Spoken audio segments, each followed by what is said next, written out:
I have a couple students making the Safe at Home blanket by Margaret Holzman, and they were noticing as they're working the intarsia that they've got little holes in certain spots of their work and that it looks generally a little bit untidy and not so neat.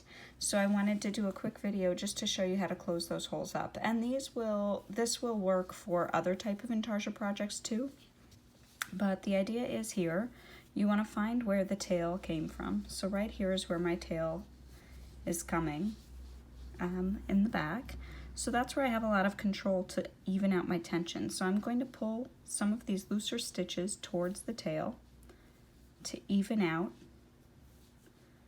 that sharp edge of the window on this piece. And there we go. So now I have a bit more of a squared off edge there.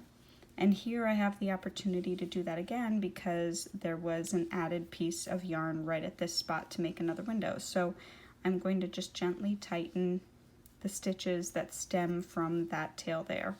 I'll show you on this window what I'm going to do. Then turn it around, and to weave in the tail here near the intarsia, the goal is to fill in this missing little bump.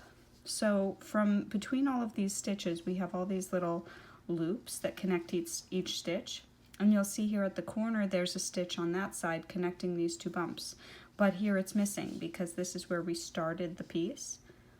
What I'm going to do is grab that edge right there. So I have these little links going from all of these stitches, and here is the missing link right in there. I'm going to pick it up right in here.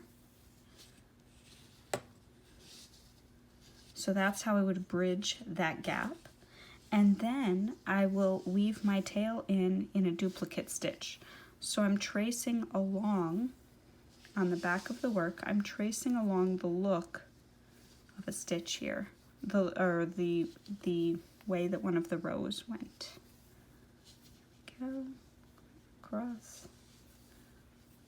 And since I'm using wool, it will grab onto itself, and I don't have to go too far, but I do tend to like to go back a stitch or two just to really lock my yarn in place.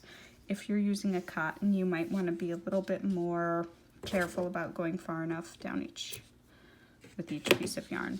So now you would repeat that at all the other sides, at all the other corners. So here I'm going to check. I like the tension there, so I'm not going to do anything with the tension, but I'm going to put my yarn here.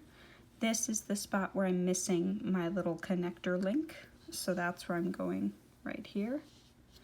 That finishes up the back.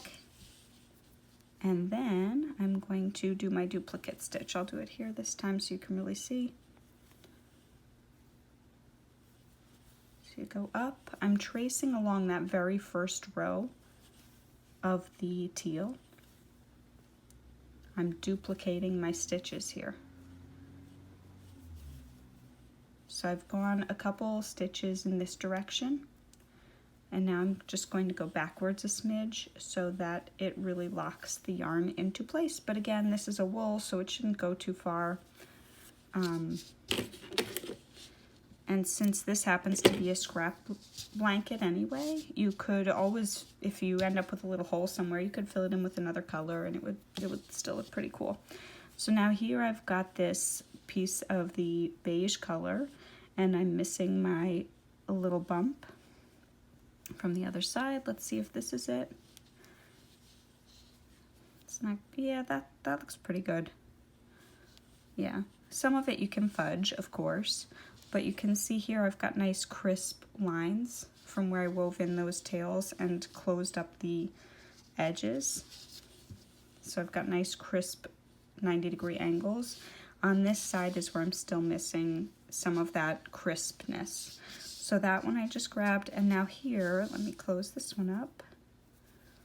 This one I would weave in, but I want to tackle this one here too.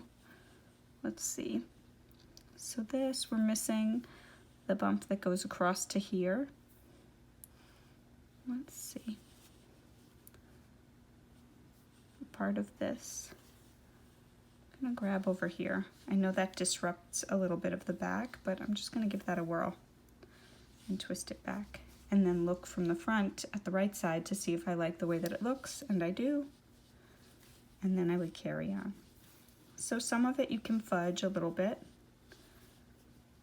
Here we go, I'm duplicating that stitch and then coming back. Anywhere that you have a pickup line, so when you pick up the stitches for your roof up here, you can weave your tails into that pickup edge and they should hide very nicely. And then so I'd have one more tail left with that window, but you can see it's nice and crisp, those corners, compared to the other window in the door that I haven't woven in yet. So once I adjust those tails, once I adjust the tension of all these rows and then weave in the tails, they'll look nice and crisp too. Happy knitting!